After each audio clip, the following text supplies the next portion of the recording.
Excelente y bendecida tarde para todos los miembros de este admirable y glorioso grupo llamado Tecnologías Divinas.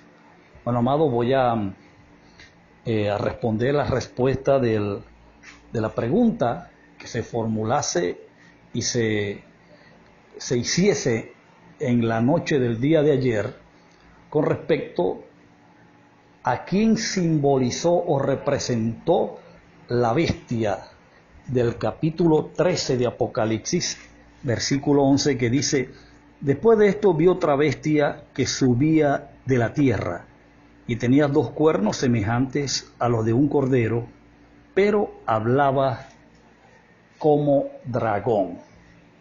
Ok, en esa pregunta la opción correcta o la respuesta correcta es la opción E, es decir, esa bestia representa al falso profeta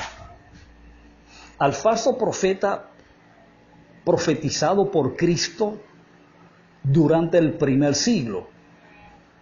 Un falso profeta que no era un solo individuo, eran muchos individuos, muchos hombres involucrados en esta misión, en esta función de mentir, de engañar.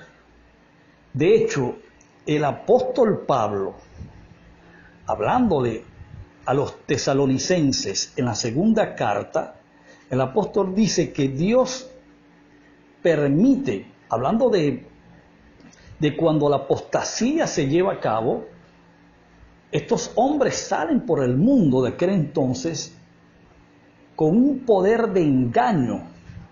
Y Dios permite que ese poder de engaño capture, atrape a todos aquellos que resistieron la verdad de la evangelización que llevó a cabo la iglesia durante el primer siglo con respecto al reino de Cristo y a su revelación y manifestación en el año 70 para ponerle fin a la era o administración de la ley y del nuevo pacto, por cuanto fueron cumplidos total y exitosamente. Entonces, está hablando de un movimiento, repito, de individuos, de un conglomerado, de un corporativo de personas involucradas para engañar, para profetizar, y tanto es así que tanto Pablo en 2 Tesalonicenses, repito, capítulo 2, como acá Juan en Apocalipsis, dice de que se les permite hacer señales. Apocalipsis dice que aún para hacer descender fuego del cielo. Y Pablo reseña en Tesalonicenses que este poder, en efecto, lo ejercerían con señales para engañar obviamente a los que no eran escogidos, a los que no habían sido predestinados para formar parte del cuerpo de Cristo.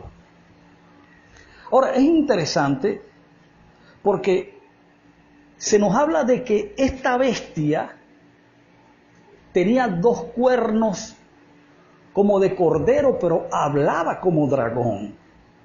¿De qué nos está hablando?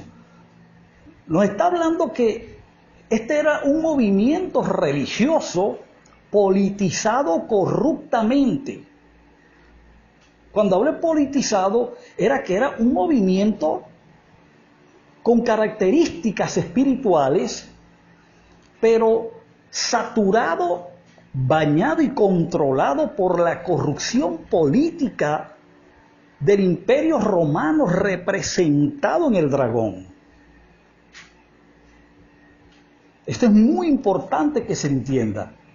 Cuando dice de que tenía 2 cuernos como cordero, pero hablaba como dragón, ahí la figura del cordero nos está hablando del movimiento religioso judío. Nos está hablando de la nación judía. Pero cuando nos explica o nos enseña de que hablaba como dragón, nos está hablando de la corrupción, de la corruptela, de lo contaminado que estaba el liderazgo judío de la Jerusalén terrenal, el liderazgo de la ley como pacto. El sumo sacerdote, que era la figura más importante y representativa, de hecho, era la autoridad más grande que había sobre la nación de Israel. Esa figura, ese personaje, el sumo sacerdote, en estos días era Caifás, la cabeza principal de este movimiento de falsos, de mentirosos. Ahora, yo quiero explicar algo brevemente para ampliar un poco el espectro de estas operaciones, porque resulta que usted puede conseguir en la Biblia, especialmente en el Nuevo Testamento, una gama de actividades malignas, con rangos, con cargos, como por ejemplo, principados, potestades, gobernadores de las tinieblas, huestes espirituales de maldad, anticristo, falso profeta, el diablo, Satanás, los demonios. Y créame que todas estas actividades o operaciones descritas en cada uno de estos nombres que acabo de mencionar, los ejercían las mismas personas, los mismos protagonistas durante el primer siglo, como lo fue el judaísmo, representados o liderados por Caifás y Anás, que eran los verdaderos diablos, y Satanás, que existieron en la Biblia. Fueron los verdaderos anticristos y falsos profetas. Y fíjate que si sigues leyendo el capítulo 13 de Apocalipsis, te vas a conseguir que toda la actividad que este movimiento, que estos falsos profetas ejercieron durante el primer siglo para con el mundo, era de una influencia política, era de un llamado a la obediencia y a la sumisión a la primera bestia, que era el emperador que estaba de turno, como lo fue Nerón, un criminal y asesino en potencia. ¿Se recuerda usted, para ponérselo más claro al 2020, se recuerda usted cuando Cristo está siendo ya juzgado en las cortes romanas, cuando Pilato lo saca ante la multitud de judíos que le acusaban y le condenaban? Y Pilato le dice: yo lo voy a liberar, he resuelto liberarlo porque no he conseguido culpa en él. ¿Y cuál fue la respuesta que le dio el sumo sacerdote? Caifás: si tú lo liberas, tú no eres amigo del César. Entonces le pregunta: ¿y qué hago con él? Crucifícale, crucifícale. Y reiterativamente el llamado era, y la orden era, crucificarlo. Cuando ya Pilato, que era el gobernante del estado de Judea, el gobernador, había resuelto liberarlo. Fíjate, Jerusalén era provincia de Roma en este entonces. Entonces Pilato le dice: a vuestro rey he de crucificar. ¿Y cuál fue la respuesta que le dio el mayor representante de la nación judía, el principal representante del pacto de la ley, el sumo sacerdote, señores, arónico? ¿Cuál fue la respuesta que le dio a Pilato cuando Pilato le dijo: he de crucificar a vuestro rey? Le dijo: fuera con este no es nuestro rey, porque nuestro rey es César. En otras palabras, nuestro rey es la bestia, Nuestro rey es el imperio romano. Eso dijo la nación judía por medio de sus líderes. A este crucifica, al autor de la salvación de todos ellos. Pidieron su crucifixión, su aniquilación. Y así Israel, por medio de este movimiento de falsos profetas, representados en el judaísmo y como cabeza principal Caifás, influenciaron al mundo de aquel entonces. Por eso cuando usted va a Apocalipsis capítulo 17, usted ve a una bestia cabalgando, a una mujer, debo decir, cabalgando sobre la bestia, sentada sobre la bestia, sobre su propia cabeza, vestida como sacerdote. ¿Quién era esa mujer?